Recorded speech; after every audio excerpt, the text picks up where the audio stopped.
Welcome to TR 2050's animation of the Three Horizons framework, as applied to the future of reward. You may have seen our shorter version of the Three Horizons framework animation. This is the extended version and will last around 45 minutes. It aims to provide more context and insight than the short version. We will also ask questions to guide your thinking around what the future working world might look like, and so what reward strategies and models will be required to cater for the needs of the future work and workforce. The TR 2050 team hopes you find this useful. Hi, I'm Rimet and I'm going to get us started on this journey towards the future of reward. Jackie and Tony will join me in a moment. They are, like me, photorealistic avatars created by artificial intelligence, which is pretty cool. Considering AI is one of the many things that will impact the future of work and the future of reward, it seems appropriate that we're avatars delivering this presentation. Hopefully, it reminds you what's possible with emerging technologies and that the impact of AI in the workplace and reward will only increase as we move towards the future. And I'm Jackie. I'm here to tell you what to expect from this animation. We'll start by introducing the original generic Three Horizons framework. Then, we'll apply the framework specifically to the future of total rewards to help guide your thinking in this key area. What do we mean by the future of total rewards? Total rewards is the way in which humans are compensated for their work, as well as the other benefits they will get when they carry out work for an organization. As work changes in the future, so too must total rewards. Thanks, Jackie. I'm Tony, your third presenter. Before we introduce the framework, I think we need to mention the clever people who created it. We must always credit our source. The Three Horizons framework was developed by Bill Sharp of the International Futures Forum. It's a conceptual model that is designed to help people connect the present with an unknown, desired, or adopted future. The framework helps us to look ahead to where we want to be, or where we think we might be, in the future and explore the journey to it. This transition over a time span, from today to the distant future, via the immediate tomorrow, is visualized as waves of change and imagined as horizons at a close, a further and a far distance. Hence the name, the Three Horizons framework. This photo is a good way to understand the idea of the three horizons. The first horizon is where the nearest hillside ends. It can be clearly identified as a place with life amid the trees. There are buildings and visible details. It's easy to reach. This represents the present. It is what we are already living in. Our reality, as we know it and most prevalent. This is the current state of things, including what we do and what we experience. The second horizon is the ridge of wood and hills that can be seen beyond the first horizon. It's more in shadow and would take longer to reach, but it's close enough to imagine what it's like there, even if we're only guessing. With binoculars, one of the tools in our box, it's possible to see what's there, consider how to get there, and then plan the journey. This represents the predictable future. It is the immediate tomorrow. Our second horizon. The third horizon is at the furthest distance visible in the photo. It's where the high snowy mountains and glaciers rise. It's far away and hard to imagine.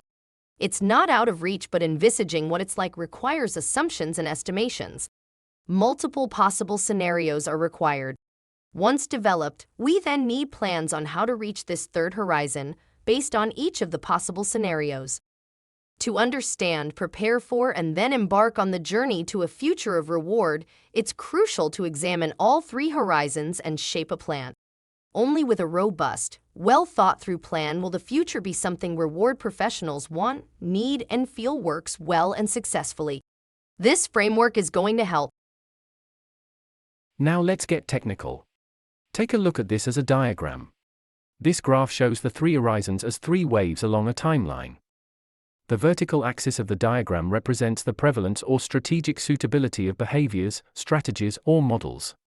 The horizontal axis is the timeline, spanning from today to a far future. The three horizons are three lines that change in prevalence and prominence across the timeline. The first horizon is the blue line, the second horizon is the black line, and the third horizon is in red. You might have noticed that all three horizons start now, at the present time, and span to a distant future. They start together, but their prevalence changes. This is important. And what about the time span? It can be up to you, depending on what you want to use the framework for and where the future is for you. In one application of the model, the far future could be 5 years from now. In another, it could be decades or a century ahead of today. We'll start with the blue line. Horizon 1. This is the current state of things. It represents the current business, practices, policies, and conditions of whatever you want to consider the present state to be. At the start of the timeline, the subjects are prevalent and fit for purpose. This is business as usual. On the timeline of this first horizon, it's possible to consider foreseeable changes based on what is expected to come. Dominant current actors or given circumstances require constant amendments. However, all these adjustments and developments are based on familiar approaches and will always rely on the present way of doing things. That being said, it is generally accepted that, over time, the way things are done will inevitably change wholescale. There will be incremental changes for short-term fixes, but deep down is the acceptance that these are only sticking plasters. At some point, the current state needs to be phased out and replaced with something completely new. Our second horizon is in black. This second horizon is looking ahead a few years and considering the predictable changes. At the present time, it's already possible to spot trends, new technologies, and new solutions that are starting to make big changes. Over time, these become more prevalent and it's more likely that current approaches will be replaced with new ones. And it's not just innovation that starts to make current practices and solutions obsolete. There are also societal or economic factors that drive the changes. At some point, the black horizon meets the blue one. Then two things can happen. Either these winds of change will have a strong impact and accelerate the erosion of the present. The other potential is that some of the innovations and new technologies will be taken up by current practices, and prolong the prevalence of the first horizon. Whichever way it develops, the second horizon will always involve evolving technologies, conditions, and trends. These start to pave the way for the emergence of the new systems and practices in the distant future. If these prove to be radically different, the transformational shift from the present to the future will accelerate, thrusting the subject into a new sphere, a new age. This is the point at which the second horizon meets the third horizon, our red line. And now the red line, the third horizon. This is the visionary but distant successor of the first and second horizon. It's the longer-term future. The unpredictable future beyond known science, technologies, and practices. In this framework, it's an attempt to imagine unpredictable, unthinkable developments in the longer term. This is tough, but not impossible.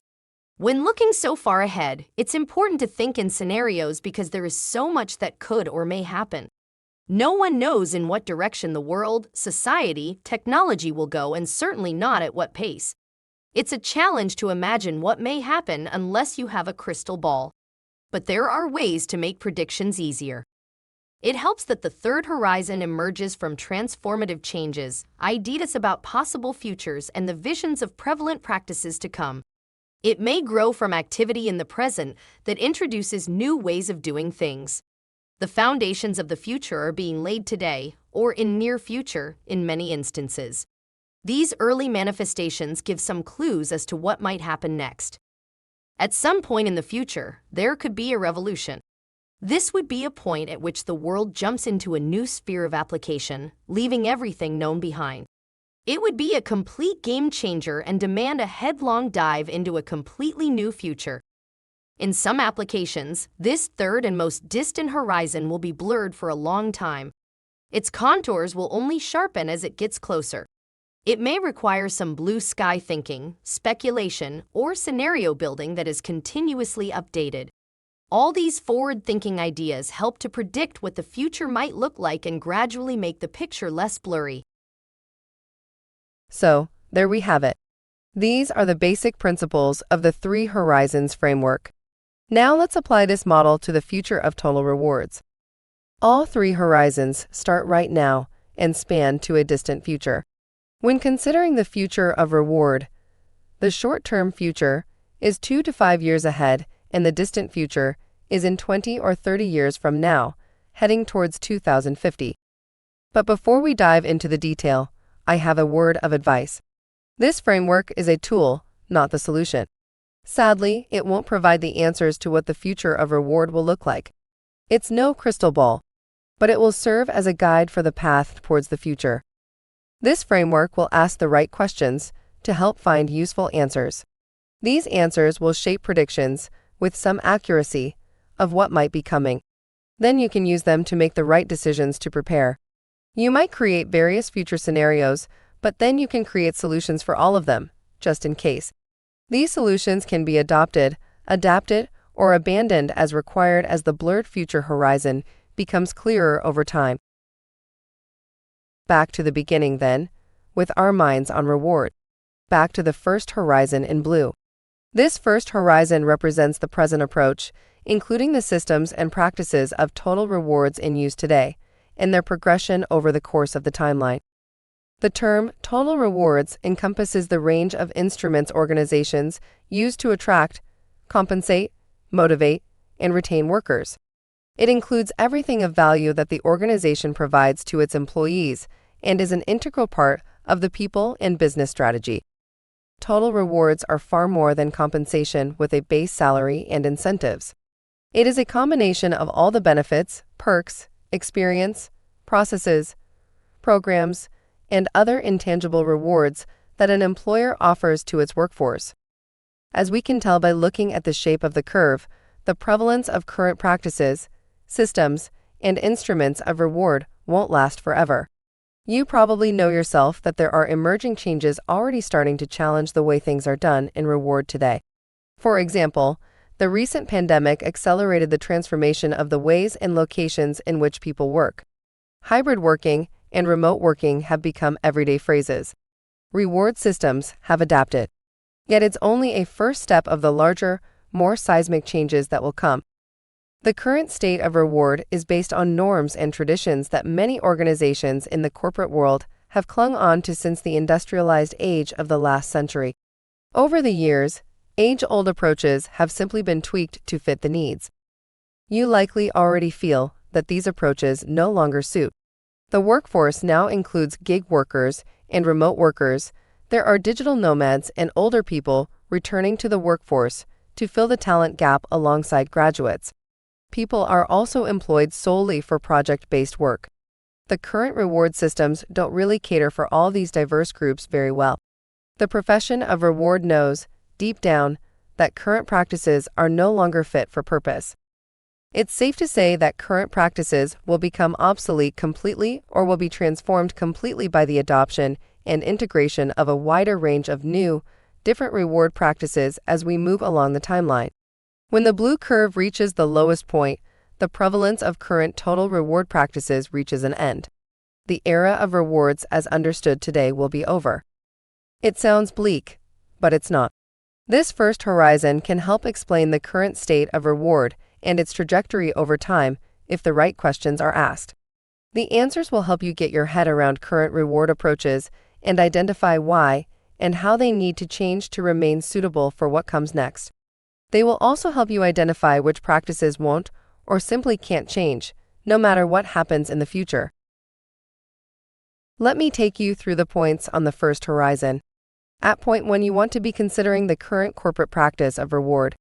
Start by deconstructing and thoroughly reviewing the current approaches, components, methods, assumptions of reward, and practices of reward management within organizations to fully understand where you're starting from. Most importantly, you need to look at what isn't working well and ask why this is so, then identify what is working well and should be kept. At this early stage, you also need to look back into the past. How did the reward profession get to where it is now in terms of reward practices and components? What drivers, cultural shifts, laws, assumptions, and requirements led to what is now offered as a reward for workers? Identify the most significant changes of the last 5 to 10 years and ask whether these changes have improved things or not. You may also look further back in history, as most of the current reward practices are legacies of the last century. As reward moves across the timeline, the prevalence of current practices starts declining. You have probably already noticed this in your rewards work. You may have seen organizations experimenting with new approaches to reward. It's important to ask yourself whether you truly believe reward needs to change. If your answer is yes, then try to explain why. Then list what specifically needs to change. The answers will help to find new approaches that will fix current issues and are fully justified and necessary. At this point, you will observe the first horizon starting to be influenced by emerging changes arising on the second horizon. We'll tell you more about the activity when we get to the second horizon later, but already on this first horizon, it's clear that the current rigid practices of reward are no longer fit for purpose. You may have realized yourself that future talent wants a custom rewards experience that reflects how they live, work, and communicate, not a one-size-fits-all approach rooted in the past. You may have started to dissolve old practices at your own organization to make way for new approaches, such as personalized reward models or paying for skills rather than for jobs. Changes in reward gather momentum at this point.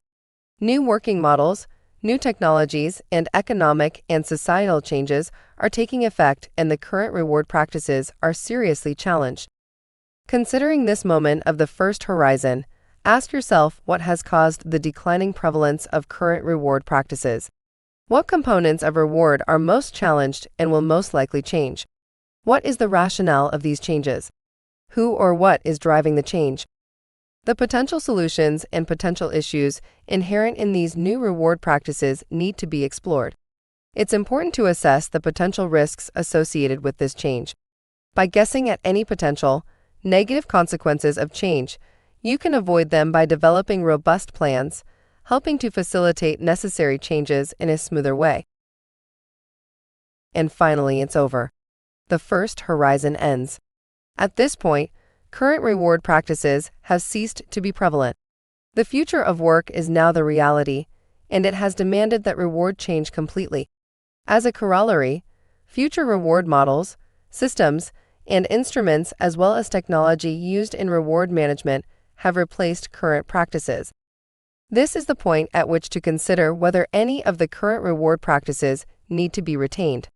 Maybe wider constraints, such as legislation or the economic system, will require reward to retain some basic, already established principles.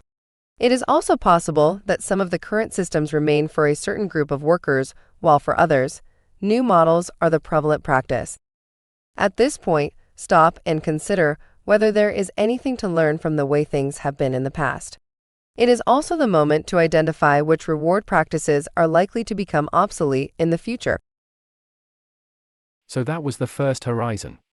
There's such a lot to unpack. Are you ready for us to do the same with the second horizon? Let's focus attention onto our black curve. This represents the second horizon of reward. In the context of total rewards, the time span from now to the peak of this horizon is over 5 years. We can call it the emerging future. This emerging future will require new, alternative models of reward because new working practices will demand new ways of paying workers for what they do.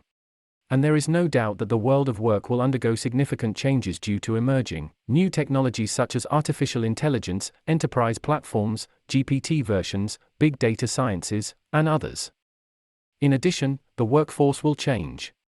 Generation Z has already started to join the workforce, and their attitudes towards work and pay are different from previous generations. This younger generation tends to have a more pragmatic approach to work. They are more value-driven, prioritizing their mental well-being and equity. They want diversity, inclusion, and a green economy. They also want to be able to personalize their reward package. The reward models and practices need to cater to these wants, while also meeting the needs of a more diverse workforce generally, in terms of age, demographic, and many other aspects. There are also societal changes to consider. The work-life balance is becoming more important. Reward needs to adapt. These predictions can be made in confidence because the beginnings of these shifts are already visible today. There's a technical term for these indicators. They are pockets of the future in the present.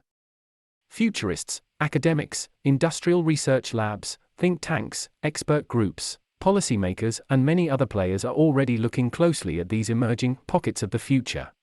Their thinking helps reward leaders and platforms like TR 2050 to build a more tangible landscape of the future. This in turn helps to identify what needs to change to create the flexible, agile, personalized reward systems required for that future. When the second horizon crosses the first horizon, there is a chance for an acceleration in the erosion of current practices. This is a point of disruption. It could cause the first horizon to disappear faster. Alternatively, some of the innovations and new technologies may prolong the life of some of the current practices. Laws, rules, and industrial relations may not keep pace with the changes in technology or the workplace, which would extend the life of some practices in the first horizon of reward for a while, but not indefinitely. This is a temporary extension only. The first horizon will ultimately end. The second horizon is our transition to the far future. The evolution of new reward practices in this time span will pave the way for new models and systems of the more distant future when we will enter a new age in reward. Entering the new age starts when the second horizon curve crosses over the third horizon. This is the second point of disruption. But before we consider what's ahead in the third horizon, let's review the second horizon more carefully. What needs to be considered to gather the most insight from this horizon for shaping the future of reward? We've established that reward practices will change due to various factors over the next 5 years, and why? What will all this do to reward systems generally? Which of these predictable changes will be the most disruptive? What factors could slow or accelerate the changes seen in reward systems? By finding some answers to these questions, you will start to understand whether existing systems can be adapted or whether entirely new systems need to be created. How might you be able to leverage these emerging changes to reinvent reward management and practices? Can you be proactive rather than reactive? Some of the changes predicted have clear roots in the past. They could be due to a past failure or weakness, perhaps a backlog or some unfulfilled needs and expectations. Back when we were reviewing the first horizon, you were considering what could be learned from the past. Those answers should help you now that we're in the second horizon. What are the roots and the rationale of the predictions? If there are roots, and not all will have roots in the past, why did it happen and what made it possible? Why do you think the appearance of these trends will likely become reality and change work, the workforce, or the organizations? How can you harness the potential of these changes? The answers can help you to understand the situation clearly and build potential future strategies that will be stronger, more effective, and more efficient in meeting the demands of the workforce in terms of reward.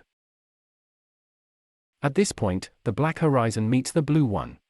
The second horizon crosses over the first. As new technologies and work practices emerge, you will be sensing the evolution of the future of reward. Consider the rise of automation and generative artificial intelligence, to name a few disruptors that will change the daily experience of work in the next few years. Also, consider things like the new hybrid workplace, economical and societal changes, the evolution of the workforce as a result of the talent scarcity and new work transformation. The ways of working in the future are likely to be more flexible, collaborative, and focused on skills development and employee well-being. As the pace of technological change continues to accelerate, workers best able to adapt to new technologies and ways of working are likely to be most successful. You need to consider all possible changes that the corporate world will likely face in the next couple of years, and then assess the impact each will have on reward. It's easy enough to identify the broad factors that drive change, but pause to identify the specific factors. Name the predictable, disruptive actors or factors that will change the current state of reward and ask yourself to what extent. At this point on the horizon, two things can happen. Either the growing changes and influences will accelerate the pace of erosion of the present reward practices and launch us into the second horizon proper. There may be a sort of revolution in reward when many of the current practices disappear. For instance, incentive systems as we currently know them could rapidly give way to new approaches towards motivation, incentives, and performance management. But the other option is that the present practices will amend slightly to adopt the new approaches, resulting in minimal, gradual change. This would prolong the first horizon and defer the decline. Present practices would be extended, but only for a while. Are you prepared for both options? We are now at the point of new reward in the foreseeable future. This is what has been predicted based on the foreseeable changes. What are the strategic objectives of new practices and programs? What are the new models of reward? If you can figure this out, you will be able to plan how best to reach this point over the next few years. This involves defining exactly what these new practices will look like, what requirements they address, and how they are different to current practices. Another question for you. Will the changes in reward that you predict establish longer-term and sustainable new systems that should continue through to Horizon 3, the far future? As previously said, the second horizon is envisaged as a transitional phase towards the more seismic change to come. At this point on the second horizon, the short-term future meets the evolution to a completely new system of work and economy. The second horizon meets the third horizon. This point on the journey represents the transition to the longer-term future during which technological, societal, and economic developments will continue to change the nature of work and reward. This is another disruption point. Could the new practices established in the second horizon be overturned at this point? Will new technologies completely replace old strategies or simply allow them to adapt, which would prolong the life of the second horizon rather than accelerate the move into the third horizon? Importantly, you need to review whether the changes already made will build sustainable systems that last us into the future and the third horizon, or whether disruption will continue to challenge everything and demand more changes and more new systems. Hang in there, we're getting close to the end of all this speculation and thinking. It's time for the third horizon. This is the red curved line, the far future. The direction of travel is clear to see. There is a rise of the long-term future of reward. In this context, long-term means over the next couple of decades, 10-20 years hence. The difference between the start of the second horizon and the start of the third horizon is the predictability. On the wave of the second horizon, the changes to reward practices are predictable based on some evidence or on clearly foreseeable developments which impact reward. They will materialize in the near term. In the third horizon, however, the changes to reward and the new reward practices are currently beyond imagining. They will emerge from the new ways of working and economical and societal realities in a future we can't fully imagine. These, in turn and for the most part, will arise from new, visionary technologies such as digital fabrication, the industrial metaverse, and others. It's nearly impossible to fully understand or predict how this seismic change will impact reward practices. But it's not completely impossible. This far future of reward may grow from fringe experiments, analogies, trends, or ideas that already nascent in the present time. This is why the third horizon starts now and builds on scenarios that are established in the near future. History and context are everything. Understandably, it's a mixed bag. Some innovations are predictable. For example, the use of artificial intelligence or the metaverse in reward are largely inevitable. However, the opportunities these technologies provide in the long run and their application to our current and future reward practices are unknowable. Remember that it's not all about emerging technologies, either. It's important to consider what might be ahead in terms of the value systems of workers, societal changes, emerging socio-economic systems, and the framework of regulation and laws. These are all conditions that impinge reward and drivers of changes in the future of reward. All will be subject to unpredictable developments, inventions, and may cause disruptive changes. In this horizon, you need to gaze into the crystal ball to guess at the future. It's no simple task. By peering beyond the borders of known science and practice towards unpredictable technological inventions or opportunities, you can try to assess their impact on the way people will be working and consequently how work will be paid for. You are also trying to imagine other game changers that aren't yet known. For example, could there be another global event like the pandemic to make irrevocable changes? This is why the third horizon of reward curves upwards into a new sphere of application, because it will move beyond all that is currently known. The curve starts at the point the third horizon line crosses the second horizon line and moves beyond it, up and away. For these very reasons, let's start the consideration of the third horizon by looking at the future. Point 11 is the lookout to the long-term future of reward, the precognition of later developments. For all its unpredictability, you should try envisioning what the distant future of reward may look and feel like. This is 20 or perhaps 30 years ahead. If you can't see it clearly, that's okay. What assumptions or speculations can you make to help sharpen the image? Or can you at least determine what the unknown factors are? You can consider the mega trends and ask, what is their impact on reward? In what direction will they drive reward? This could help you imagine the future of reward in scenarios. Scenarios plural. There is no single future and so no single scenario. They will be diverse, complex, unpredictable, and you need to be prepared for all of them. There is some urgency to start thinking differently about how work will be done. This future of work will have a huge impact on reward. There are ample scenarios, models, literature, predictions on the new way of working in the future. This is helpful. It means you can start by asking, what are the new and coming realities of work? How will human work be carried out in 10, 20, or 30 years? From these, you can derive the notions and principles of the new exchange of values for work offered and work performed. Unlike the future of work, the future of reward is yet to be defined. This is what TR 2050 intends to do, and you will help us do it. Let's see if Tony has some more advice for you as you start gazing into the crystal ball of future work and reward. The key driver of the transformation of work is the continued progress of technologies. The world generally and work specifically will experience exponential technological changes. We need to imagine how work will evolve, adapt, change, or possibly be revolutionized by the next generation technologies like the metaverse, augmented and virtual reality, digital fabrication, advanced gamification, the Internet of Things, 3D and 4D printing, and the ever-increasing development and use of robots, to name a few. They will arrive faster than you think and will take workers and business leaders by surprise. Most of these evolving technologies will converge. This means they will congregate, integrate, augment under the headline of advanced digitization and automation, and harness new groundbreaking technologies we don't even know today. Technological developments are irreversible, and they will all fuse with one another. A great deal of work previously performed by humans will be supported or accomplished by these various technological means. As a corollary, the roles that currently exist for humans will change or disappear. But concurrently, there will be new opportunities of work at the boundary, or via the symbiosis of humans and machines and artificial intelligence.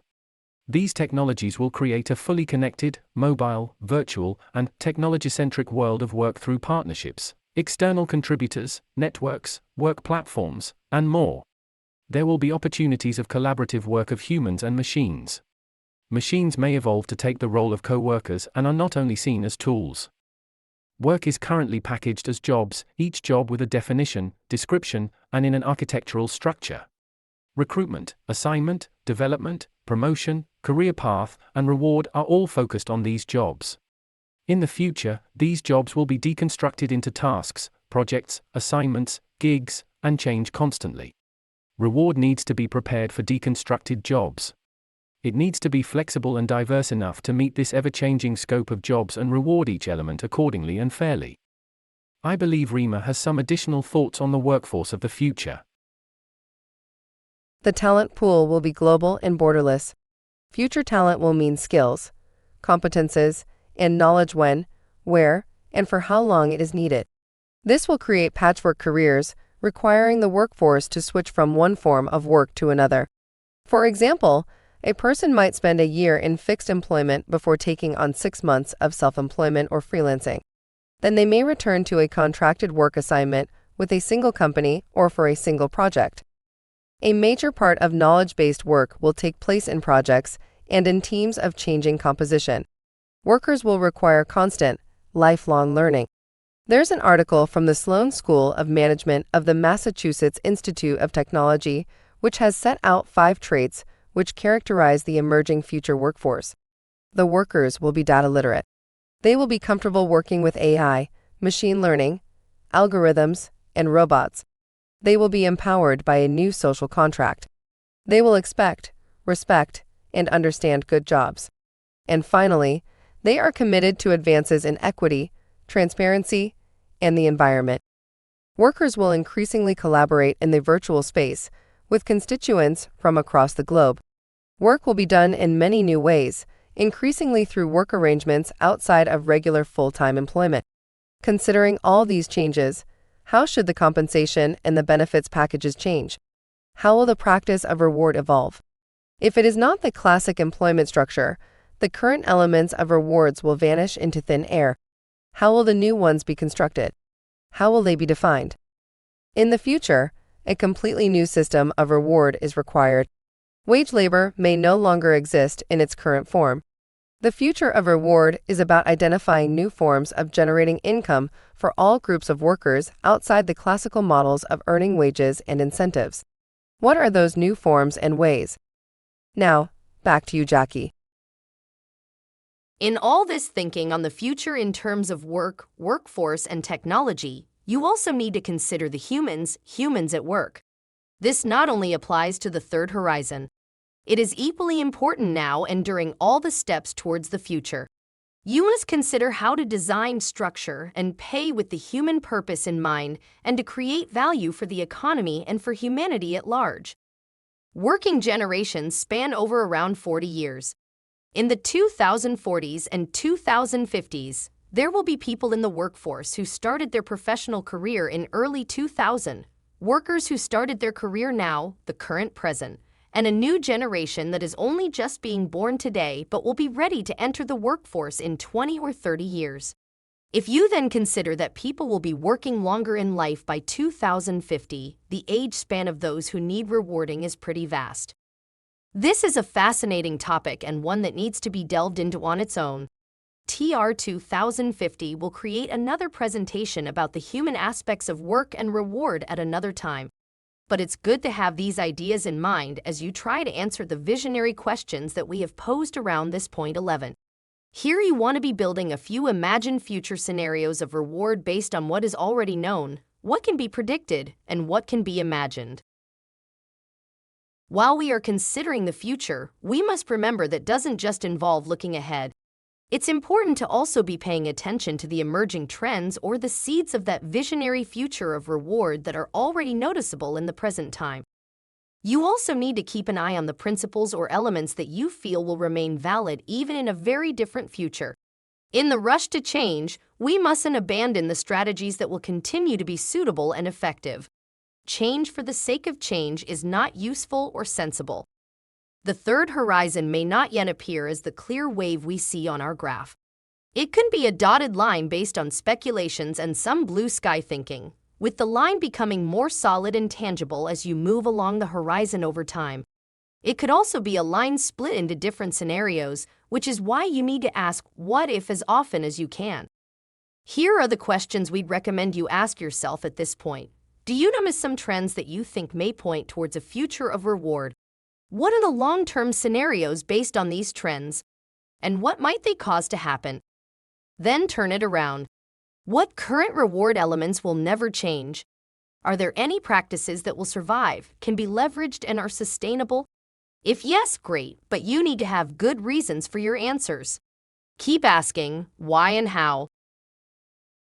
Now you should be starting to shift your thinking from the second horizon, the predictable future, to focus more on the third horizon and the longer-term future. At this point, the emerging future is becoming more predictable. The long-term picture is becoming clearer. The disruptions experienced during Horizon 2 have given rise to clear developments and have accelerated the pace towards the new world of work. This allows the longer-term future to become more tangible. Assumptions and scenario modeling are still required, but some of the fog starts to lift, helping you better prepare for what's coming. It's time to look at the changes and disruptions closely to identify what is useful, what has potential, and what might be built upon as you work towards the future you want to see. Ask yourself, what can I do today and in the near future to help bridge the gap between Horizon 1 and Horizon 3? Now you reach the point at which Horizon 3 will meet Horizon 2. There will be some similarities between the two. The short-term future has been well established, and the strategic objectives of new reward practices and programs have been met. However, new, groundbreaking technologies and developments in the way humans work have emerged, as we discussed at point 11. The long-term future is starting to build a new objective within a new era of technology, work, and reward. This is another disruption point, just like the one we saw when Horizon 2 crossed Horizon 1. The second horizon of reward will be impacted by emerging changes arising on the third horizon, and there are two different directions we might take. One potential is that the growing developments and influences rising on Horizon 3 will accelerate the pace of change and launch us into the new era of reward. At this moment, there could be a revolution in reward. Many of the new practices will give way to a completely new system. The other potential option is that the practices in the short-term future will merely be adjusted and tweaked to adopt the new approaches arising from developments in technology, organizations, and society. These minor changes will prolong the second horizon and defer the decline by extending those practices longer. It's an extension, but it won't put off the third horizon indefinitely. It's a good moment to look closely at what lessons can be learned, what should change, and what barriers may prevent a smooth transition into the third horizon. This is the final moment of consideration and questioning on the three horizons model. We have reached our end point. We are now entering the far future of reward. And this is where the journey through the three horizons ends. The anticipation is over. Well done, you've made it. But there's something you should be aware of. Up to this point, we've presented the framework as three horizons that curve in neat and balanced arcs. They are predictable and regular, equal waves rising and falling. Unfortunately, nothing in life is regular and predictable all the time. It's quite possible that the curves of the future of reward may be irregular, even erratic. However, it is equally possible that the curves may be duller and flatter. You need to be prepared for both scenarios. Let's look at some examples of a different shape of horizons. This first example is a more conservative outlook with flatter curves. The shapes of the horizons assume that the future of reward is closer to the current state. Some current practices may remain prevalent and never go away, even in the future. While most reward components and systems will change, the overall practices will retain similarities to current practices. The first horizon moves very gradually. It doesn't decline that much. This could be due to legal provision and national regulations not evolving as fast as the new ways of working do, due to technological developments. Reward will always have to remain within the law, no matter the need for innovation. This is shown in the very gentle, neat blue curve. The second horizon will bring important innovation into reward practices at last. There will be some changes to incentive compensation, more flexible reward models offering choices, more personalization and greater transparency, to name just a few. These are important changes, but are not seismic. There are no major disruptions that would impact reward. The crossover point at the first and second horizon is a smooth transition, and the impact is minimal and easy to handle. Over time, the third horizon introduces greater use of technology into the reward practices due to the changing nature and practice of work. Artificial intelligence or industrial metaverse applications will enter the reward space and support reward professionals like you with tasks. However, the fundamental reward philosophies and practices will remain broadly unchanged. Technologies of the second horizon join new technologies on the third horizon. At the end of the time span shown on the chart, the second and third horizons converge. In the future, reward fundamentals, structures, and systems will broadly be the same as today, but be enhanced and supported by new technological means. Reward will further evolve with societal changes and the way humans are valued at work. However, the realities and principles of reward will not be all that different from today. This second example is much more dramatic. Due to many disruptive actors and factors, reward practices change erratically. New reward systems are critical because there are completely different ways of working due to new technological and economical systems. The lives of humans and organizations will change dramatically, the way work is done transforms, and so reward must too. In this example, the second horizon gains an enormous momentum in the near future. The predictable changes to the way of working will take effect by bringing disruption to reward practices in the next few years. Massive changes occur and new reward practices will become prevalent, taking reward as we know it far beyond the current state. The shape of the first horizon assumes that the current state will erode in the near future and that changes will be serious and seismic. The phasing out of the blue horizon will be fast and intense. In the near future, most reward practices will change completely and be replaced. Current reward practices will be obsolete and soon. The third horizon will introduce groundbreaking new technologies. The progress of these advancements will change the world at an intense pace. Technology like robotic applications, artificial intelligence, and the industrial metaverse applications will enter the world of work and turn it upside down. The socio-economic system will be upended, rapidly transforming known systems. This will bring massive disruptions to companies and organizations. Reward will be forced to adapt and transform completely again. New approaches will take effect. Reward practices will change fundamentally in 10 or 20 years. The transformation of reward is complete and major. We may not even call it reward anymore. The long-term future is a new era of work, organizations, the economic system, society, and reward. I think it's time to stop. You've done a lot of thinking and tried to answer some serious, tough questions. This is where we avatars will leave you to ponder the Three Horizons model for yourself. You might want to watch it again or a number of times. Let this animation be a tool, something to help you. It can serve as a model for thinking about and into the future of reward. We've posed plenty of questions, but you will need to find the answers. You may find there are no answers, or that the answers are diffuse and not what you expected. That is fine, it's nothing to worry about. The future could be something you discover over time, with the many veils lifting in due course. But every answer and every consideration will help you as you work towards exploring and building a new age of reward for a new age of work. This is a process that could be valuable in your work as a reward leader. This video was designed and produced by TR 2050. It's a longer version of the other Three Horizons framework animation, as applied to the future of reward. Both the long and short versions are available on our website at www.tr2050.com. Both are designed to aid reward leaders like yourself with discussions and preparation for the future of your profession. Hopefully you're already familiar with the work of TR 2050. It's a think tank and collaborative development platform for the research, design, development, and testing of future reward models and practices. It's led by global senior reward practitioners, academic experts, researchers, and thought leaders. Visit the website for more information about TR 2050. Perhaps you can help as we build strategies for the future of reward.